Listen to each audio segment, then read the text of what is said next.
Housing issues are a reality in 2021 for all 12 of Niagara's municipalities.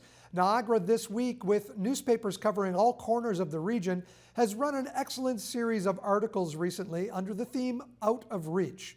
We welcome managing editor Melinda Cheevers, who has overseen the series, which has continued to put a human face on the problem. Melinda, how many articles in total have you run on this theme? I will say in general, the whole series, we probably ran more than 30 articles.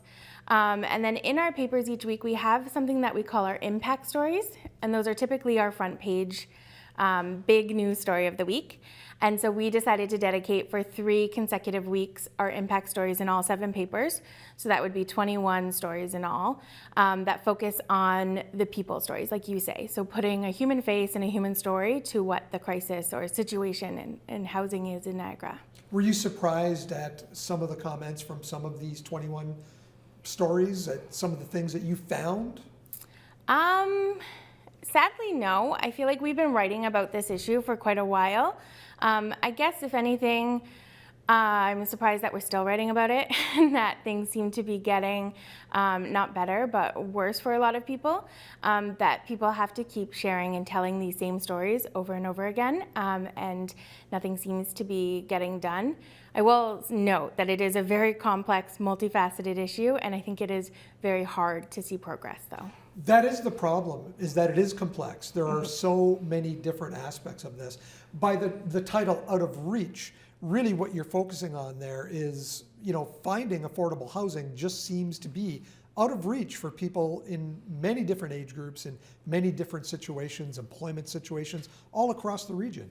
Yeah, and that's what we really tried to do, was focus on, on all the different ways that housing is out of reach for people. So, we know about rent prices going up. We know, everybody knows about the cost of new homes going up. But what they don't realize is what that means for, seniors who are also, living on a fixed income, but seeing their food prices go up too, now along with their rent. Or seniors who had plans to perhaps sell their home and downsize to a smaller house, but now can't afford those because those are out of reach for them too.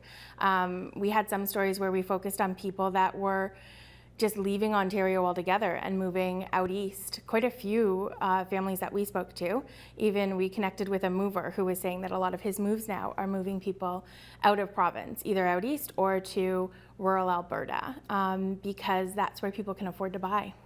Your series also talked to many of, I guess, the local policymakers, the mayors, also some of the people who run some of the charitable organizations helping people who are experiencing these housing issues. What did you find from them? Are they doing their best at trying to find solutions to these problems? Yeah, I think a lot of people have, in some cases dedicated their lives to working in trying to find solutions. I think the problem is that it's constantly changing. The goalposts are constantly changing. Look at the affordable housing bill that went up in St. Catharines a few years ago from, what the need was when they decided to build it. By the time that it was finally built, the wait list had, doubled. It was like it didn't make a dent. And I think that's, where some of the problem lies, is that in getting these solutions approved through the red tape and then into, reality, the problem is increasing at a rate that far outpaces the solutions that they can come up with. Do you get the feeling that right now Niagara is almost a victim of its own success when it comes to housing? As you mentioned earlier, the Toronto population looking for an affordable place to live coming down this way. I know in Niagara we like to think that everything is a unique Niagara problem. The sad reality is this is happening in communities across Ontario, and to be honest, across the country. This is a crisis that's affecting everyone. And we sometimes get wrapped up in what's happening here, but it really is a problem straight across. Earlier this year, Niagara This Week is owned by by Metrolands, and we have community papers across the province. We launched advisory committee councils where we had meetings in 16 different advisory committees, and they were set up in different areas where our newspapers cover. So Niagara had one. And across the board at all 16 of those meetings, housing was identified as the top issue, priority, concern, and affordability alongside that, obviously. So it's not something that's just happening here, and it's not something that like we could do differently or we could shift. It is happening across the province, really. It was a federal election issue. We have a provincial election and a municipal election coming up in 2022. Do you expect housing to be right at the top of those elections? I believe so. It's a complex issue, as you mentioned, and again, when people looked at it as a federal issue, was it really a federal issue? But it's become a federal issue. Right, and there was work done. There was a national housing strategy that was created. It's just about seeing a lot of those things implemented. And there has been, I don't want to sound doom and gloom, there has been good news stories that have come out of it. We've seen investments from all levels of government in, like the YWCA just had their emergency shelter built, and that puts new housing on the board for people that need it. And I know that there are other projects that are getting funded and are being supported. So, do you continue to run this series into 2022?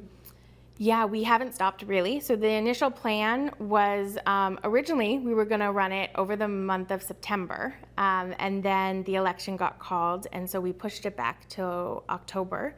So we did run it for 3 dedicated weeks. One of our reporters, Richard, hasn't stopped writing about housing issues, because whenever you write about an issue like this, you end up with lots more people reaching out, willing to share their story. And so he's been writing continuously, and I don't foresee us stopping writing about it anytime soon. We did do a series on housing back in 2018. And then another mini series in the summer that was just a quick kind of province-wide series that we participated in. And then we had this big one in October. But yeah, I don't think we're done writing about it anytime soon. And that's a sad statement of fact. Melinda, thank you so much for joining us today. Thank you for having me on.